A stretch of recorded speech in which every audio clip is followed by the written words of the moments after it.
রাঙামাটির পর্যটন কেন্দ্রে ভিড় বেড়েছে পর্যটকদের।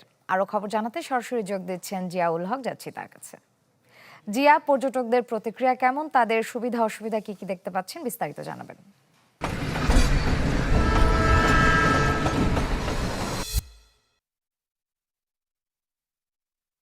মিলাদুন্নবীর একটি ছুটি ছিল। সব মিলিয়ে যে ৩ দিনের ছুটি কাটাচ্ছে রাঙামাটির যে পর্যটন কেন্দ্রগুলো রয়েছে সেগুলোতে কিছুটা ভিড় বেড়েছে কয়েকদিনের তুলনায়। তবে রাঙামাটির যেসব জায়গাগুলোতে পর্যটকরা বেশি যেতে পছন্দ করেন সেটা হচ্ছে কাপ্তাই হ্রদের যে নীল জলরাশি এবং যে লেক পাহাড়ের সৌন্দর্য, সেটিই আসলে প্রথম তারা এখানে ঘুরতে বেরিয়ে পড়েন সকালবেলা। যে বিভিন্ন ঘাট রয়েছে সেই ঘাটগুলো থেকেই পর্যটকরা বোট নিয়ে রাঙামাটির সুবলং ঝর্ণার দিকে আসলে তারা প্রথমে বেরিয়ে পড়েন এবং সেই তথ্যই আমরা জেনেছি। কিছুক্ষণ আগে কথা বলেছিলাম ঘাট সংশ্লিষ্ট যে ব্যবসায়ীরা বলছেন যে এখন পর্যন্ত রাঙামাটি যে বিভিন্ন ঘাট থেকে প্রায় ৫০০-র মতন বোট বিভিন্ন জায়গায় ছেড়ে পর্যটকরা নিয়ে ঘুরে বেড়াচ্ছেন। এছাড়াও কাপ্তাই হ্রদ রয়েছে, এছাড়া সুবলং ঝর্ণা, পলল পার্ক সহ। আমি এই মুহূর্তে রয়েছি যে সড়ক বিভাগের একটি নির্মাণাধীন লেক ভিউ গার্ডেন, সেখানেও আসলে স্থানীয় পর্যটকদের ভিড় আসলে মোটামুটি ভালোই ছিল। তবে কিছুক্ষণ আগে বৃষ্টি হওয়ার কারণে মানুষজন কিছুটা কমে গিয়েছে। আমিও একটি ঘরের নিচে এসে দাঁড়িয়ে রয়েছি এই মুহূর্তে।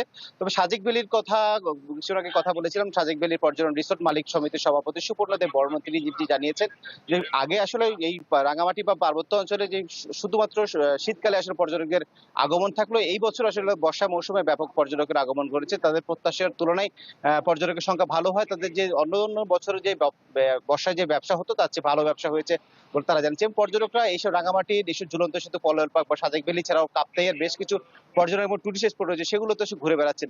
রাঙামাটির এই স্পট গুলো ছাড়াও দূর দূরান্ত যে ঝর্ণার যে স্পট গুলো রয়েছে, বিশেষ করে বিলাইছড়ি, দুর্গম, ফারোয়ার, আপনার ধূপপানিছড়া ঝর্ণা ছিল, নকাটাছড়া, মোপ্পাছড়া ঝর্ণাতেও আসলে ব্যাপক পর্যটকের আগমন ঘটেছে বলে তারা জানিয়েছেন। মানুষজন আসলে ট্রেকিং করতে পছন্দ করেন, সেসব পর্যটকরা আসলে সেই জায়গাগুলোতে ঘুরে বেড়ান, কারণ সেখানে প্রায় ২ থেকে ২.৫ ঘন্টা হেঁটে গিয়ে সেই ধূপপানিছড়া ঝর্ণা বা নকাটাছড়া ঝর্ণাগুলোতে যেতে হয়। যারা ট্রেকিং পছন্দ করে সেসব পর্যটকরা আসলে সেখানটায় দিয়ে যান এবং যারা আসলে একটু কম হাঁটা পছন্দ করেন তারা রাঙামাটির লেকের এই সৌন্দর্য তারা আসলে দেখেন। রাঙামাটির এইসব পর্যটনগুলো ঘুরে আসলে বিকেল বেলায় পর্যটকরা যেটি পছন্দ করে, এখানকার যে স্থানীয় মার্কেট গুলো রয়েছে, যে টেক্সটাইল মার্কেট, সেই সব কাপড় চোপড় কেনাকাটা করেন। এখানকার যে ক্ষুদ্র নিগোষ্ঠীদের যে সবজি বা বিভিন্ন জমির উৎপাদিত ফসল রয়েছে সেই ফসলগুলো ফলগুলো তারা আসলে কিনতে চেষ্টা করেন। এখানকার যে মার্কেট গুলো রয়েছে, টেক্সটাইল মার্কেটের যে ব্যবসায়ী তারা যেটি বলছেন, বেশ কিছুদিন আসলে পর্যটকদের আগমন বাড়াতে পর্যটক আসাতে তাদের ব্যবসা বাণিজ্য ভালো হচ্ছে। তারা প্রত্যাশা করছেন বর্ষার পরে যে শীত মৌসুম, সেই শীতেও আসলে ভালো পর্যটনের বেচাকেনা, পর্যটক আসবে তাদের বেচাকেনা ভালো হবে বলে জানাইছেন।